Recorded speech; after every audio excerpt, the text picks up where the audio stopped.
کیا تو جانتا ہے کہ پہاڑ کی جنگلی بکریاں کب بچے دیتی ہیں؟ یا جب ہرنیاں بیاتی ہیں تو کیا تو دیکھ سکتا ہے؟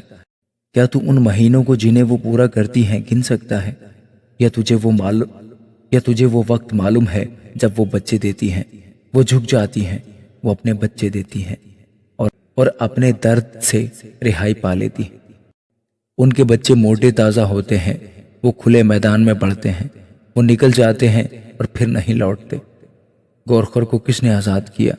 جنگلی گدھے کے بند کس نے کھولے؟ بیابان کو میں نے اس کا مکان بنایا اور زمین شور کو اس کا مسکن۔ وہ شہر کے شور و غل کو ہچ سمجھتا ہے اور ہانکنے والے کی ڈانٹ کو نہیں سنتا۔ پہاڑوں کا سلسلہ اس کی چراگاہ ہے اور وہ ہریالی کی تلاش میں رہتا ہے کہ جنگلی سانڈ تیری خدمت پر راضی ہوگا؟ کیا وہ تیری چرنی کے پاس رہے گا؟ کیا تو جنگلی سانڈ کو رسے سے باندھ کر ریگاری میں چلا سکتا ہے یا وہ تیرے پیچھے پیچھے وادیوں میں ہینگا پھرے گا؟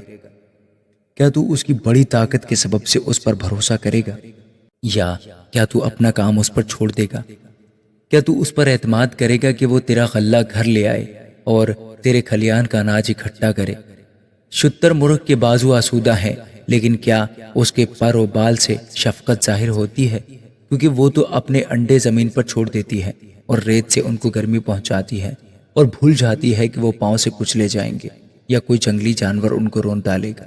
وہ اپنے بچوں سے ایسی سخت دلی کرتی ہے گویا وہ اس کے نہیں، خواہ اس کی محنت رائیگاں جائے، اسے کچھ خوف نہیں، کیونکہ خدا نے اسے عقل سے محروم رکھا اور اسے سمجھ نہیں دی۔